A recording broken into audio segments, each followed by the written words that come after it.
Yo, what's up YouTube? Welcome back again. Today we're gonna check out the interior mods.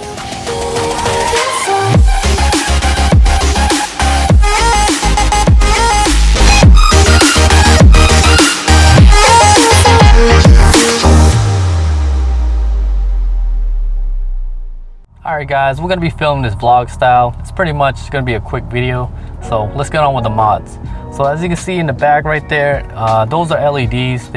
They shine white, and let me see if I can pull it up for you quick. Yep, there it goes. They shine pretty white, and they're actually kind of bright at night. But and usually in the back seat, I drive with my kids, and as you can see from the car seat right there, that's where my son goes. And sometimes I'll have my daughter, and she'll sit on that side right there. Not much mods going on in the back, so we'll move on to the front, which is I have some good stuff, so let's go. So let's start with the dash. So this is like basic. I didn't mod anything on the dash. I have something planned, but right now nothing. 73K on the dash. It's pretty low mileage for the car, for the year actually, and that's one of the reasons why I bought it. Low mileage. We're gonna move down to the pedals, the chrome pedals.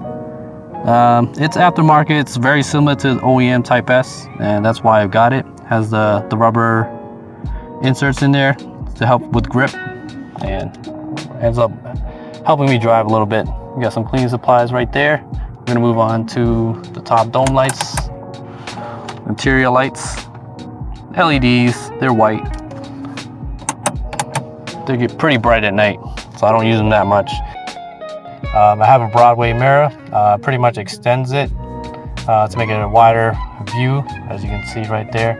I also have a dash cam that's a little hidden right there. I like it right there in that location because it's like not intrusive. Even if the display is on, it's harder to tell.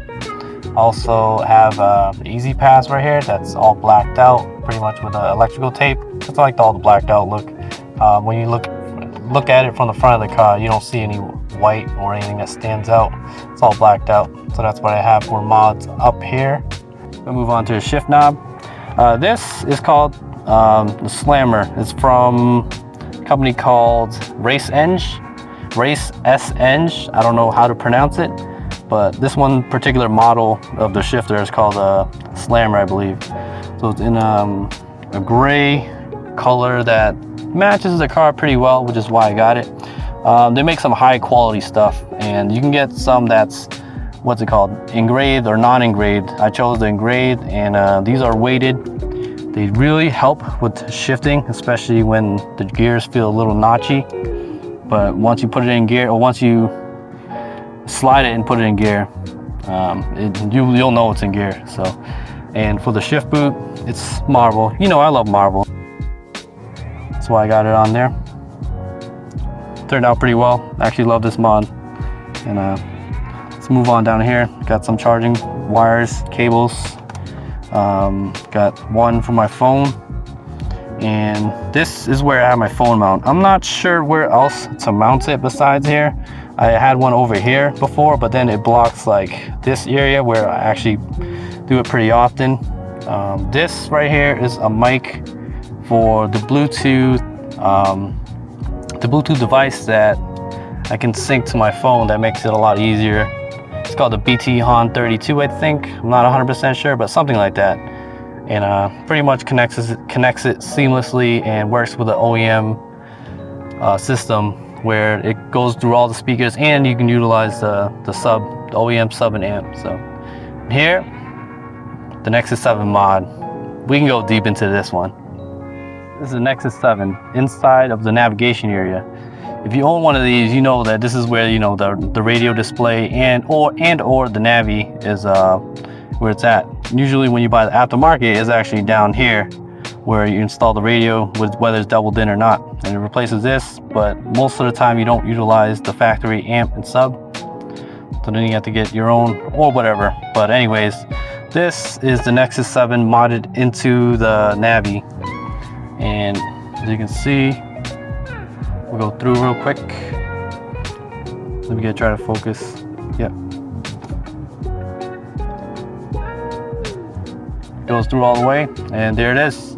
All these display is like, I think I used someone put in a background that I was able to just download, and then you can put the Acura logo.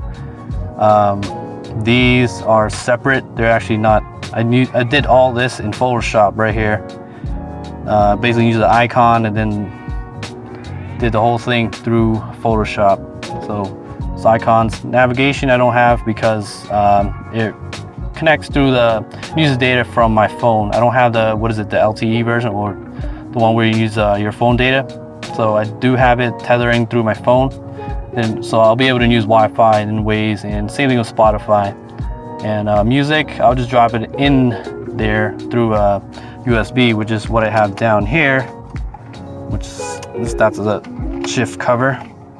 Yeah, so I have a whole bunch of wires right here, but this is a USB hub that I'll connect my phone or a USB device, whatever, to transfer music. Weather report, same thing, need Wi-Fi, YouTube, Wi-Fi, apps. It's just a whole bunch of different apps on there. You can play games on here, the ones that you can download, anything from the Android app. Certain new ones doesn't work, but for the most part, like the PS1 emulator works. I'll show it off another time in a different video if there's enough interest. And yeah, there's a whole bunch of apps here that'll work. Music, that's what I use most of the time.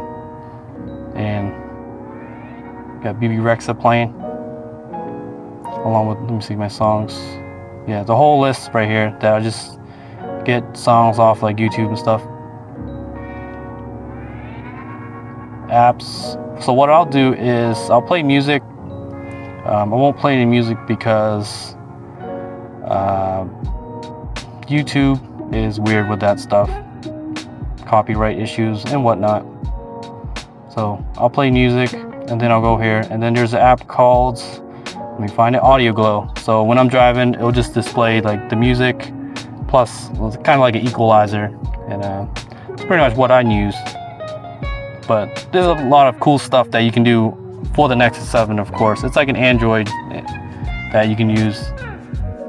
Alright guys, once again, thanks for watching the video. I'll catch y'all in the next one. Peace.